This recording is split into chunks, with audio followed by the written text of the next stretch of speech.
Managing worksheet and referencing formula. এই ক্লাসে আমরা শিখব মাইক্রোসফট এক্সেলের মাধ্যমে কিভাবে viewing worksheet, hide or unhide column or rows, freezing panes, splitting, windows protect worksheet, unlock some cell and lock entire sheet, lock some cell and unlock entire sheet ফাংশনগুলোর কাজ। Managing worksheet বলতে Microsoft এক্সেলের কাজগুলো কিভাবে আমরা খুব সহজেই সম্পূর্ণ করতে পারব। আমরা জানি ওয়ার্কশিট কতগুলো কলামস এবং রো এর সমন্বয়ে গঠিত। এখানে উপর থেকে নিচ পর্যন্ত এ, বি, সি, ডি গুলো হলো কলামস এবং ডান পাশ থেকে বাম পাশ পর্যন্ত 1, 2, 3, 4, 5 এইগুলো হলো রো। কলামস এবং রো হচ্ছে ওয়ার্কশিটের মূল বিষয়। প্রত্যেকটি ওয়ার্কশিটের তাদের নির্দিষ্ট নাম থাকে, যেমন managing worksheet, relative reference, absolute reference, mixed reference.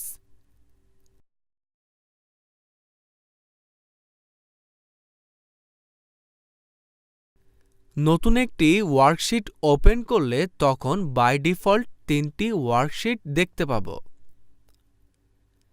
নতুন ডকুমেন্ট ওপেন করার জন্য আমরা Ctrl+N চাপতে হবে। আপনারা দেখতে পাচ্ছেন এখানে লেখা আছে বুক 2 এবং এখানেও বাই ডিফল্ট 3টি ওয়ার্কশিট আছে। ওয়ার্কশিটের নামের উপর মাউসের দ্বারা ডাবল ক্লিক করলে নাম লিখলে এন্টার চাপ দিয়ে ওয়ার্কশিটের নাম পরিবর্তন করতে পারব। যেমন আপনারা দেখতে পাচ্ছেন আমি এখানে লিখলাম ম্যানেজিং ওয়ার্কশিট। একাধিক ওয়ার্কশিট থাকলে প্রত্যেকটি ওয়ার্কশিট নামের যে ট্যাব আছে তার কালার পরিবর্তন করতে পারব। যেমন আমি যথাক্রমে managing worksheet, relative reference, absolute reference, mixed reference ট্যাবে মাউসের রাইট বাটনের ট্যাব কালার অপশন থেকে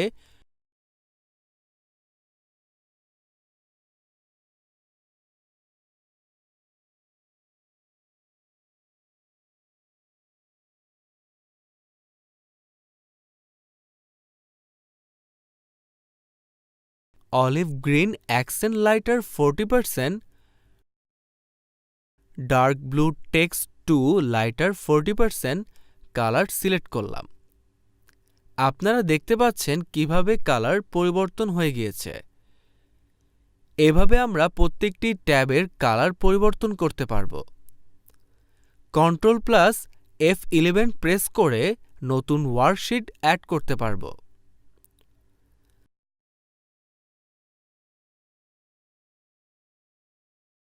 মাউস দ্বারা স্ক্রল বারে ওয়ার্কশিট এরিয়া ছোট বড় করতে পারব।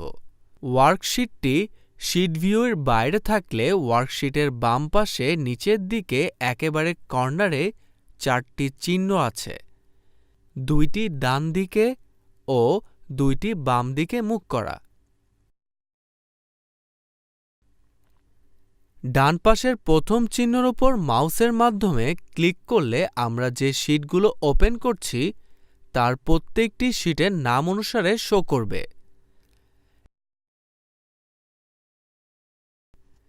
একইভাবে বাঁ পাশের দ্বিতীয় তীর চিহ্নটি ক্লিক করলে বাম পাশের প্রত্যেকটি শীট শো করবে।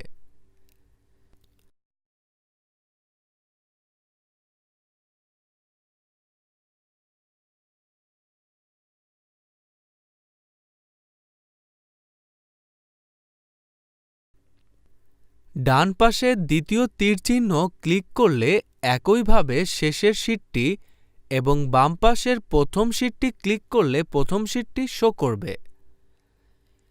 তীরচিহ্নের উপর মাউসের রাইট বাটন ক্লিক করে আমরা খুব সহজেই একটি শীট থেকে আরেকটি শীটে যেতে পারব।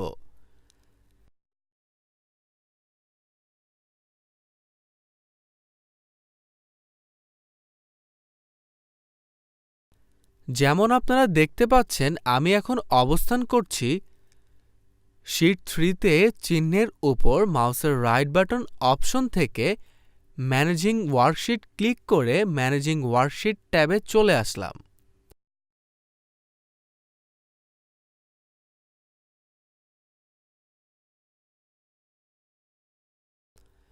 আপনারা দেখতে পাচ্ছেন এটি স্ক্রল বার।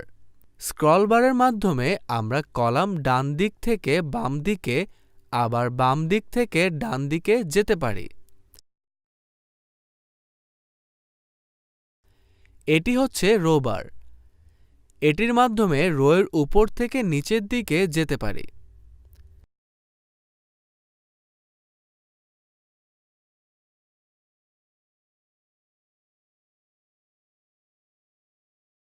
আপনারা দেখতে পাচ্ছেন ওয়ার্কশিটের ডান পাশে 3টি অপশন আছে। এটি হচ্ছে normal view, page layout, page break preview option. এটি হচ্ছে জুম বার।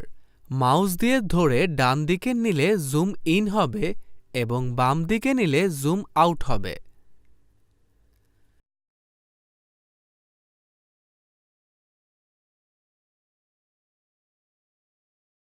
ভিউ অপশনের ফর্মুলা বার থেকে যদি টিকচিহ্নটি উঠিয়ে দেই তাহলে সেলের ফর্মুলা বা ইনফরমেশনগুলো চলে যাবে।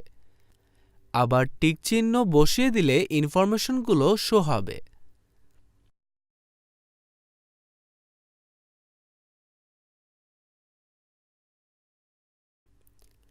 ভিউ অপশন থেকে গ্রিড লাইনসের চিহ্ন উঠিয়ে দিলে সেল এবং কলামগুলোর ডিভাইডারগুলো চলে যাবে এবং ঠিক চিহ্ন বসিয়ে দিলে আবার চলে আসবে। ভিউ অপশন থেকে হেডিংসের টিকচিহ্ন উঠিয়ে দিলে সেল এবং কলামের ক্রমিক নাম্বারগুলো চলে যাবে। টিকচিহ্ন বসিয়ে দিলে আবার পুনরায় চলে আসবে। এখন শিখব কিভাবে ওয়ার্কশিটের কলাম হাইড অথবা আনহাইড করা যায়। যে কলামগুলো আনহাইড করতে চাই সেগুলো মাউস দিয়ে সিলেক্ট করব।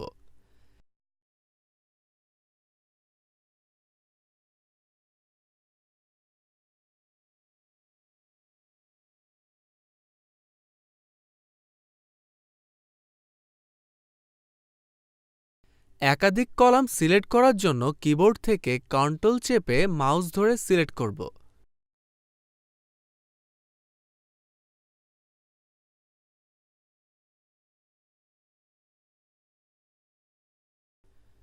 কিন্তু যদি সিরিয়ালে সিলেক্ট করতে হয় তাহলে শিফট চেপে প্রথম কলাম এবং শেষের কলাম সিলেক্ট করলে সবগুলো সিলেক্ট হয়ে যাবে।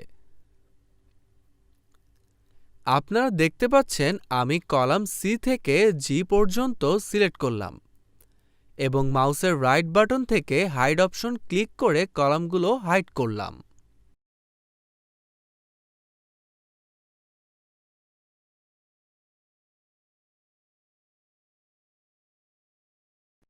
আপনারা দেখতে পাচ্ছেন বি কলামের পর একটি বোল্ড করা লাইন দেখাচ্ছে, কারণ এখানে কিছু কলাম ছিল যা এখন নেই। একইভাবে রোগুলো হাইড করতে পারব। যেমন আমি 9 থেকে 21 কলামগুলো সিলেক্ট করে হাইড অপশনে ক্লিক করে রোগুলো হাইড করলাম।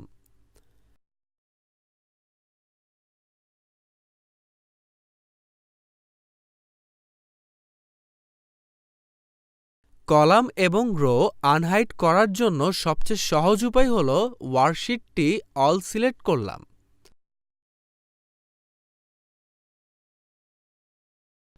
বা রো এর নাম্বারের উপর মাউসের রাইট বাটন ক্লিক করে এভাবে রো বা কলামগুলো আনহাইড করতে পারব। আপনারা দেখতে পাচ্ছেন কলাম এবং রো আনহাইড হয়ে গিয়েছে।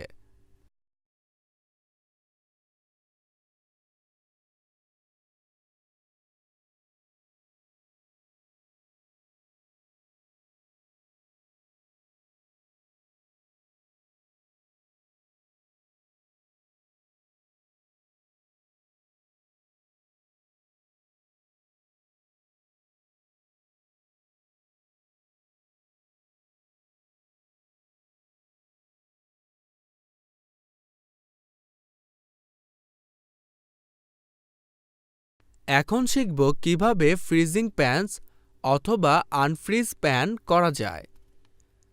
যদি আমি চাই আমার প্রথম কলামস বা রোটি স্ক্রল বার করার সময় ফিক্সড থাকবে বা পিন করার সময় সরে যাবে না, তাহলে এটি করতে হলে ভিউ ট্যাব থেকে ফ্রিজ প্যান অপশন ক্লিক করলে তিনটি অপশন দেখতে পাবো।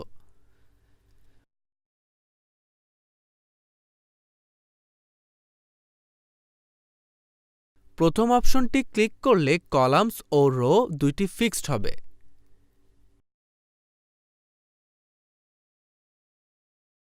দ্বিতীয় অপশন ক্লিক করলে শুধুমাত্র রো ফিক্সড হবে।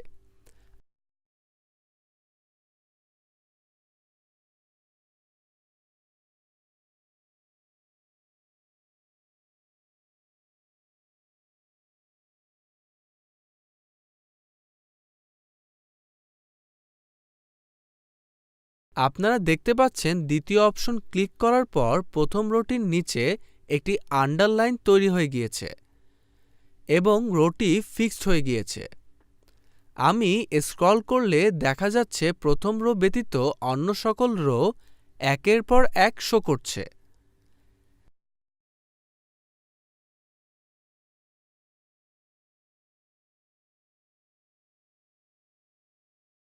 একইভাবে তৃতীয় অপশনটি ক্লিক করলে শুধুমাত্র কলামস ফিক্সড হবে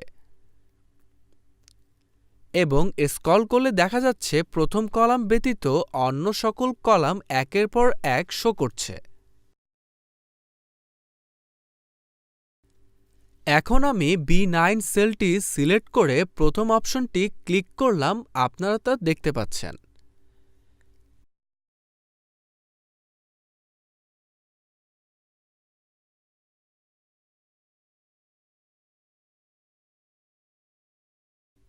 ও 1 থেকে 8 নাম্বার রো এবং প্রথম কলাম ফিক্সড হয়ে গিয়েছে এবং প্রথম কলাম 1 থেকে 8 নাম্বার রো ব্যতীত সকল কলাম ও রো সরে যাচ্ছে।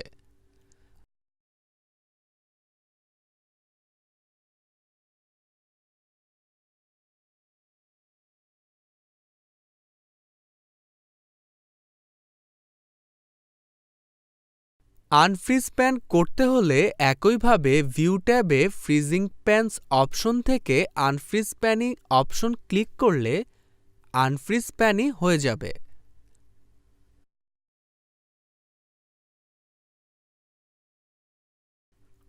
Splitting Windows. স্প্লিটিং উইন্ডোজের কাজ হচ্ছে উইন্ডোজ টার্মসকে দুই ভাগে ভাগ করে দেওয়া। এই কাজটি কিভাবে করব তা এখন দেখাবো। আমি রো বরাবর A9 সেলটি সিলেক্ট করে ভিউ অপশন থেকে স্প্লিট আইকনটি ক্লিক করলাম। আপনারা দেখতে পাচ্ছেন দুইটি উইন্ডোজ টার্মস এবং দুইটি স্ক্রল বার তৈরি হয়েছে। আমরা দুইটি স্ক্রল বার ব্যবহার করে উপর থেকে নিচে বা নিচ থেকে উপরে যেতে পারব।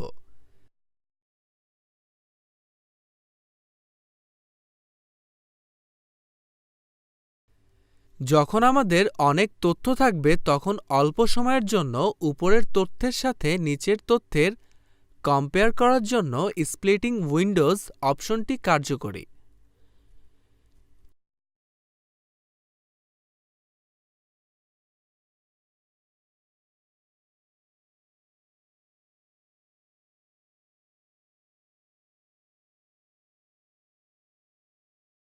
এই অপশনটি আনহাইড করতে চাইলে দুইটি উইন্ডোজ টার্মসের মাঝে ইকুয়াল চিহ্ন ধারণ করবে, তখন মাউসটি ডাবল ক্লিক করলে আনহাইড হয়ে যাবে।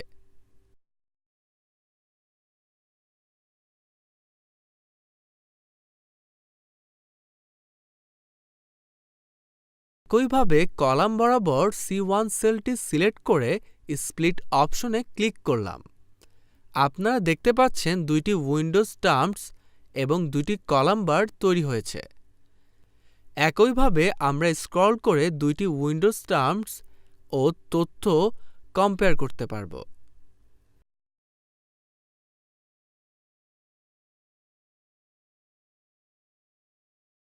আবার একইভাবে C9 সেলটি সিলেক্ট করে স্প্লিট অপশনে ক্লিক করলে দেখা যাচ্ছে একই সাথে দুইটি উইন্ডোজ টার্মস এবং দুইটি কলামস এবং রোবার তৈরি হয়ে 4টি স্ক্যানে ভাগ হয়েছে।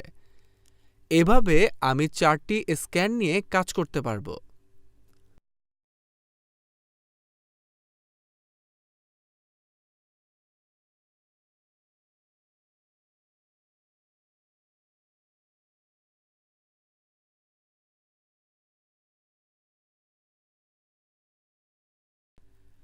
Protect worksheet.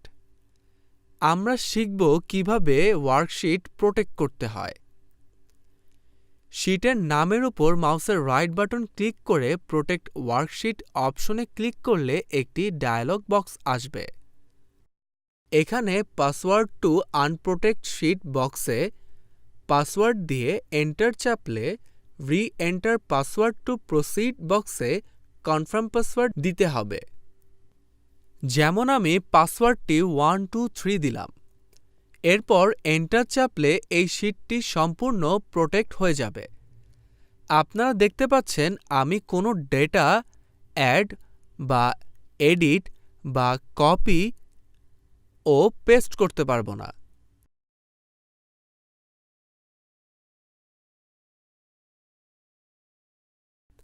শীটের নামের উপর মাউসের রাইট বাটন ক্লিক করে আনপ্রোটেক্ট অপশনে পাসওয়ার্ড দিলে সম্পূর্ণ আনপ্রোটেক্ট হয়ে যাবে।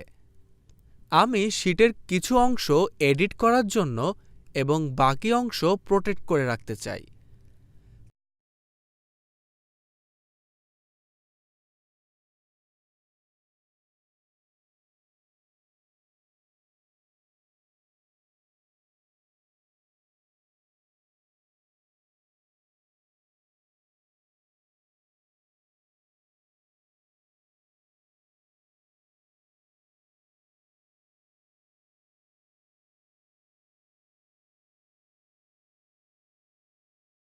তাহলে যে অংশটি এডিট করতে চাই সেই অংশ সিলেক্ট করে সিলেক্ট করা অংশের উপর মাউসের রাইট বাটন থেকে ফরম্যাটিং সেলসে ক্লিক করলে অথবা Ctrl+1 প্রেস করলে একটি ডায়লগ বক্স আসবে।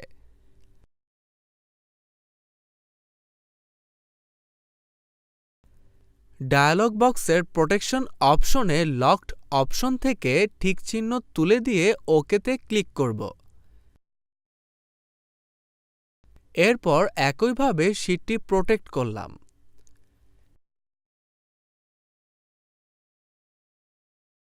এখন সিলেক্ট করা অংশটি ব্যতীত অন্য অংশ এডিট করতে পারব না।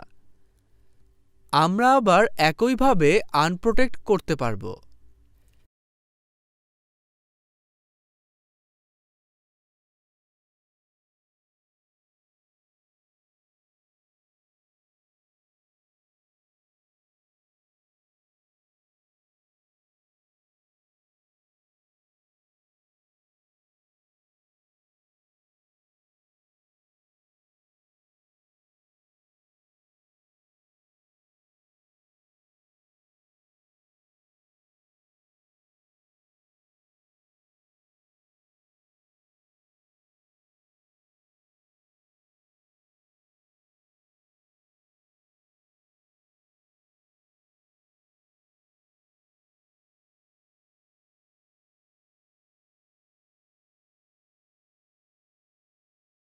এখন আমরা আলোচনা করব সেল রেফারেন্স সম্পর্কে। সেল রেফারেন্সের কাজটি হলো একটি সেলে যদি একটি ফর্মুলা অ্যাড করি সেই ফর্মুলাটি প্রত্যেক সেলে কপি করে ফেলে। যেমন আপনারা দেখতে পাচ্ছেন এখান থেকে আমি 3টি সংখ্যা যোগ করব।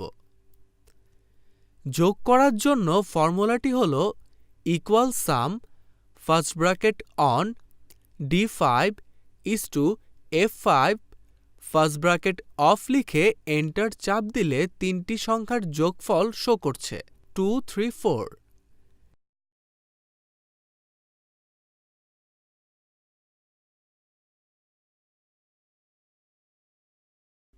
এই ফাংশনটির ফর্মুলাটি দেখার জন্য Ctrl+Trill বাটন চাপলে আপনারা দেখতে পাচ্ছেন তা।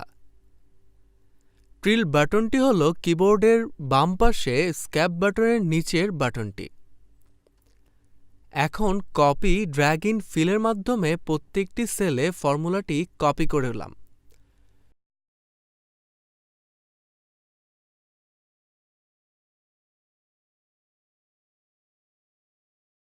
এবং দেখতে পারবো ফর্মুলাটি প্রত্যেক সেলের জন্য কাজ করছে।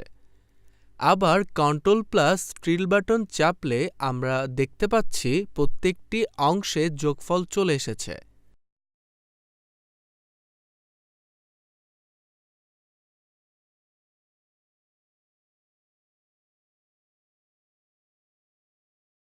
আপনারা দেখতে পাচ্ছেন অ্যাবসোলিউট রেফারেন্স কাজ করার জন্য প্রথমে আমি একটি মার্কশিট নিয়েছি।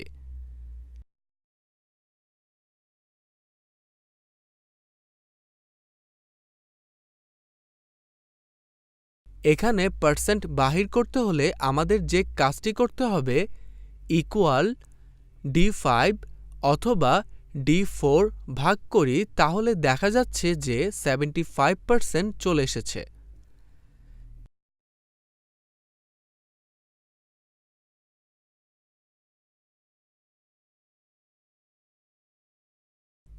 এখন ড্র্যাগ ইন করলে দেখা যাচ্ছে রনি 60 পেয়ে 80%, 113%, 103% পেয়েছে, কিন্তু এটা ভুল। এজন্য কন্ট্রোল প্লাস থ্রিল বাটনটি চাপলে ফর্মুলাটির কি সমস্যা তা আমরা দেখতে পারব।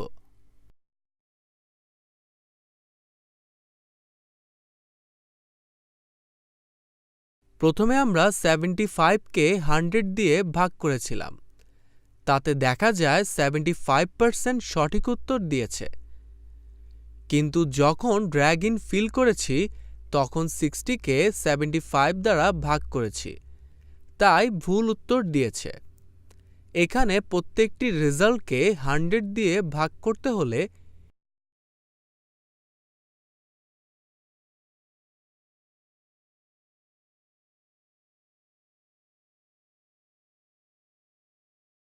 ইকুয়াল D5 অথবা $4 এন্টার চেপে ড্র্যাগ ইন ফিল করলে প্রত্যেকটি সেলের তথ্য পরিবর্তন হবে এবং কন্ট্রোল প্লাস টিল বাটন চাপলে দেখা যাবে প্রত্যেকটি সঠিক পার্সেন্ট শো করছে।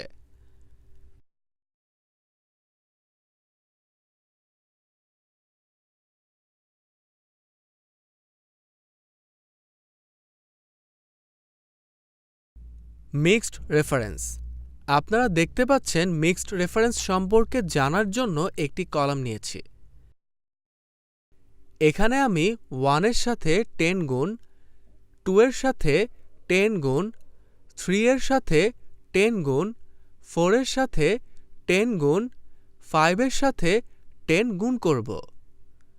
গুণ করার ফর্মুলাটি হল ইকুয়াল C10 ইন্টু D9। এরপর আমি ড্র্যাগ ইন ফিল করলাম। আপনারা দেখতে পাচ্ছেন উত্তরটি শো করছে।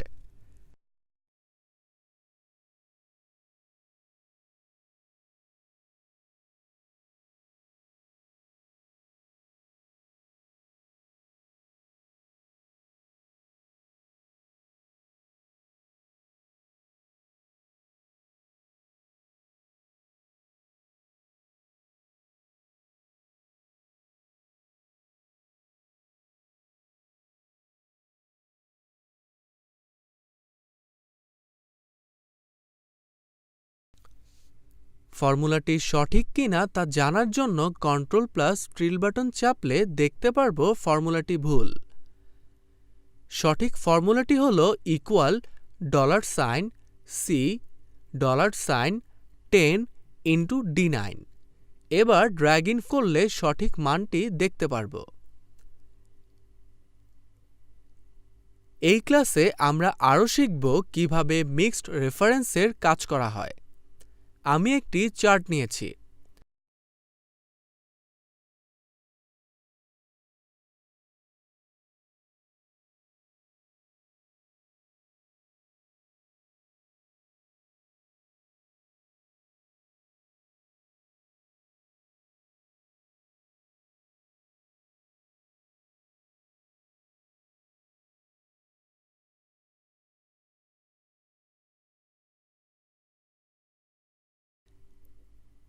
এইগুলো হচ্ছে কলামস হোল্ডার 1 2 3 4 5 আর এইগুলো হচ্ছে রো হোল্ডার 10 20 30 40 এবং 50 আমি যে কাজটি করতে চাই তা হচ্ছে কলামস হোল্ডারের সাথে রোস হোল্ডার মাল্টিপ্লাই করতে।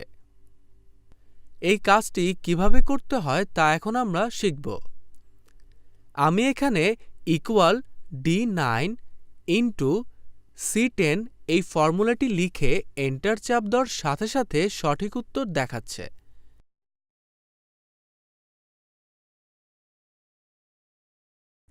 কিন্তু যদি ড্র্যাগ ইন ফিল করি তাহলে আমরা একটি ভিন্ন রকমের মান দেখতে পাব। আমি যদি দেখতে চাই এর পিছনের ফর্মুলাটি আসলে কি কাজ করছে তাহলে ফর্মুলা ট্যাবে ক্লিক করে শো ফর্মুলাতে ক্লিক করতে পারি, অথবা first bracket on Ctrl+T first bracket close enter press করলে ফর্মুলাটি শো করবে। এখানে যে কাজটি হয়েছে তা হল D9 এর সাথে C10 গুণ করা হয়েছে,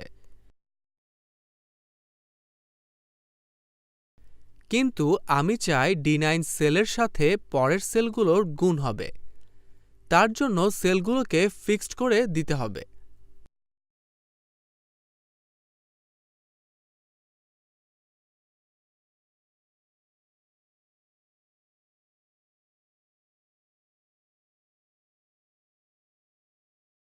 এখানে কলামসগুলো ফিক্সড হলো, কিন্তু রোগুলো পরিবর্তন হচ্ছে। কিন্তু আমি চাই D9 এর সাথে C10 ফিক্সড হবে, যেমন first bracket on D9 $sign into C10 C10 first bracket close. এখন যদি ড্র্যাগ ইন ফিল করি তাহলে ফর্মুলাটি চলে আসবে। এখন যদি আমরা ফর্মুলাটি বন্ধ করি তাহলে দেখা যাবে মানগুলো সঠিক।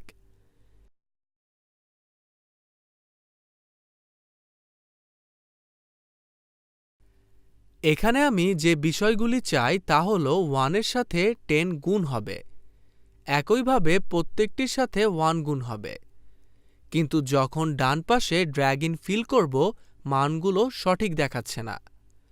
কলাম ইতে 20 ঠিক আছে, কিন্তু F কলামে হবে 30, কিন্তু এখানে আছে 60। কিন্তু G কলামে হবে 40, কিন্তু এখানে আছে 240। এখন আবার ফর্মুলা বারটি অন করলাম। D কলামের রোগুলো ফিক্সড করা আছে, কিন্তু ডান পাশের কলামগুলো ফিক্সড করা নাই, যার কারণে ডান পাশের কলামগুলো ফিক্সড করে দিলে সঠিক মানগুলো দেখা যাবে।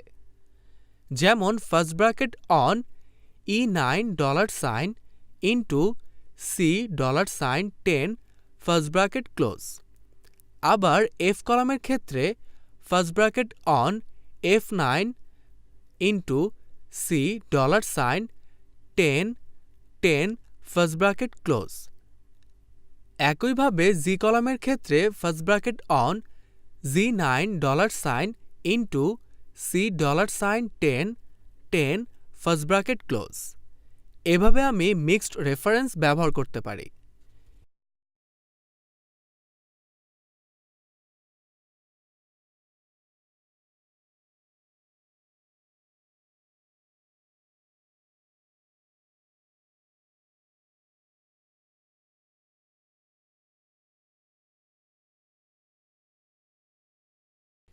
এই ক্লাসে আমরা ম্যানেজিং ওয়ার্কশিট সম্পর্কে শিখলাম। আশা করি ম্যানেজিং ওয়ার্কশিট সম্পর্কে ভালো ধারণা অর্জন করতে পেরেছেন এবং এই ধারণা কাজে লাগিয়ে আপনার ব্যক্তিগত বা অফিসিয়াল কাজ করতে খুবই উপকৃত হবেন।